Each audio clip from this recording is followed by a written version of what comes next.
Hello friends, good morning to all of you. स्वागत है आपका हमारे यूट्यूब चैनल पूजा में साथ साथ 9 में।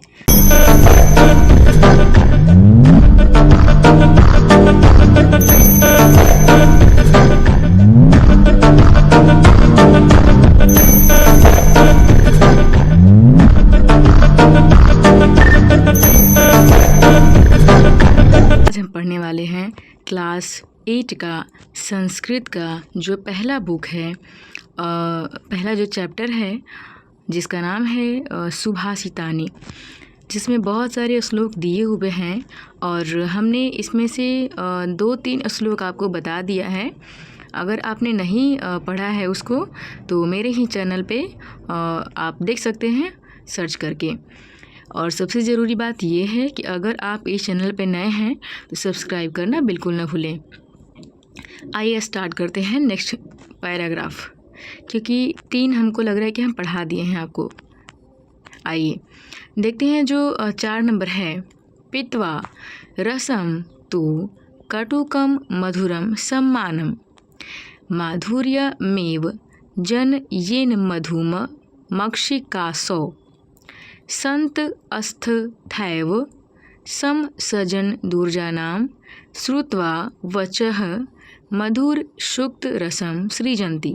देखिए लिखा हुआ है कि पित्वा रसम तु कटुकम मधुरम सम्मानम। जो लिखा हुआ है मधुमाक्षिकासो मतलब होता है मधुमक्खी। तो ये जो लिखा हुआ है इसका मतलब ये है कि जो मधुमक्खी होती है वो मीठा रस भी पीती है, कड़वा रस भी पीती है, लेकिन मीठा रस कड़वा रस दोनों पीती है, लेकिन जब मध बनाती है तो मीठा ही बनाती है। उसी प्रकार से नीचे लिखा हुआ है संत अस्थाय, वो जो संत लोग होते हैं वो सम सजन दुर्जाना नाम, वो सजन लोगों की बातें भी सुनते हैं, दुर्जन लोगों की बातें भी सुनते हैं, अर्थात मीठी बातें भी सुनते हैं, कड़वी बातें भी सुनते हैं, लेकिन वचः मधुर शुक्त रसम सृजन्ति, लेकिन अपने मुख से हमेशा मीठी बाणी ही निकालते हैं।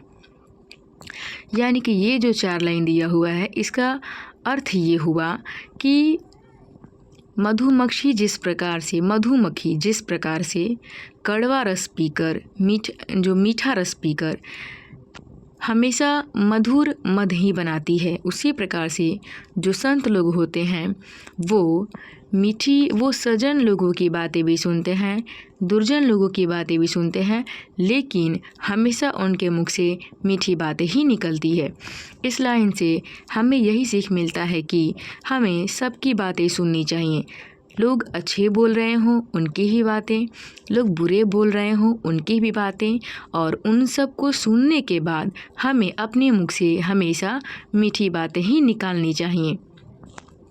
ठीक है, आइए देखते हैं नेक्स्ट पैराग्राफ में क्या लिखा हुआ है। विहाय पौरुषम यो हि दैव मेवा लंबते प्रसादात सिंहवत तस्य मूर्धनि तिष्ठन्ति वायसा।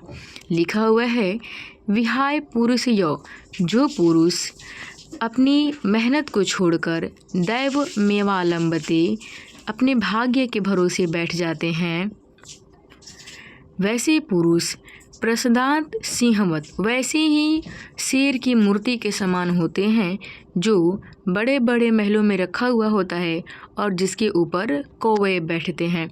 यानी कहने का मतलब ये है कि वैसे पुरुष जो मेहनत को छोड़कर अपने भाग्य के भरोसे बैठ जाते हैं कि जो होगा भाग्य में लिखा होगा वही मिलेगा, जो नहीं लिखा होगा नहीं मिलेगा। तो वैसे लोग उस सिंह के समान होते हैं जो कहने को तो सिंह है लेकिन उसके ऊपर कौवा बैठता है, यानी वो किसी काम के नहीं है। तो ये 2 लाइन से हमें ये सीखने को मिलता है कि कुछ चीज़ें ऐसी होती हैं जो किस्मत में लिखी हो तभी मिलता है, नहीं लिखी हो तो नहीं मिलता है। इसका कहने का मतलब ये नहीं है कि हम पढ़ाई लिखाई अपना मेहनत जो हार्ड लेबर है वो सारा छोड़ दें और सिर्फ किस्मत के भरोसे बैठ जाएं कि जो लिखा होगा वो मिल ही जाएगा, जो नहीं लिखा होगा वो नहीं मिलेगा। ऐसा कुछ नहीं होता है। अगर आप नहीं पढ़िएगा, अगर आप एग्ज़ाम में नहीं लिखिएगा तो आपको नंबर नहीं मिलेगा। वहाँ पे आप कहिएगा कि किस्मत में लिखा था कि हम फेल हो गए। अरे तुमने लिखा ही नहीं, तुमको नंबर कहाँ से मिलेगा। ठीक है, तो ये सारी चीज़ें होती है कि मेहनत करना नहीं छोड़ना चाहिए। ठीक है, आगे देखते हैं जो नेक्स्ट पैराग्राफ है। पुष्प, पत्र, फल, छाया, मूल, वलकल, धन्या महिरुहा येषां विमुख यान्ति नार्थिनः। लिखा हुआ है कि जिस प्रकार से पेड़, पुष्प, पत्तियाँ, फल, छाया, जड़ और पत्तियों के छाल, इन सारे चीज़ों से धन्य होती है और उसके पास जो भी जाता है वो बिना कुछ दिए नहीं भेजती है। यानी कहने का मतलब ये है कि अगर हमारे पास सब कुछ भरा हुआ है, अगर हमारे पास सब कुछ है, तो हमारे द्वार से किसी को भी खाली हाथ नहीं जाने देना चाहिए। प्रकृति हमें बहुत कुछ सिखाती है। यहाँ पे प्रकृति ही तो है, वृक्ष। लिखा हुआ है कि वृक्ष जिस प्रकार से सब कुछ होने के बाद अगर इसके पास कोई जाए तो ये कभी किसी को मना नहीं करती है, और जो इंसान इसके पास जाता है वो कुछ न कुछ लेकर ही जाता है, खाली हाथ नहीं जाता है। उसी प्रकार से अगर हमारे पास कुछ हो, ठीक है, और किसी की ज़रूरत हो तो हमें उसे दे देनी चाहिए। आइए आज का जो कविता है उसका लास्ट जो पैराग्राफ है उसको देखते हैं। चिंतनीया हि विपदाम आव अदावेव प्रतिक्रिया न कूपखानम युक्त प्रदीप्ति वहनिना गृहे। लिखा हुआ है कि विपदा आने से पहले उसके बारे में, उसके निवारण के बारे में हमें सोच लेना चाहिए।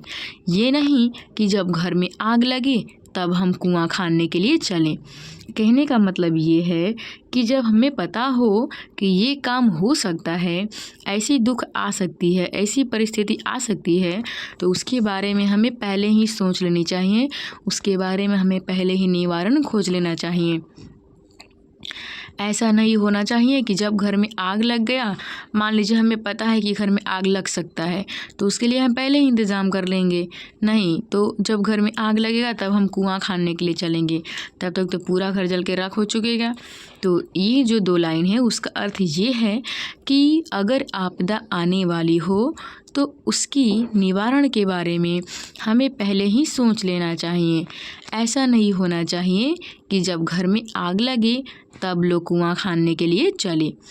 तो इस पंक्ति के माध्यम से हमें यही सीखने को मिलता है कि हमें अपनी परिस्थितियों को समझना चाहिए और आने वाले कष्टों के बारे में सोचना चाहिए और उनके निवारण के बारे में भी सोचना चाहिए।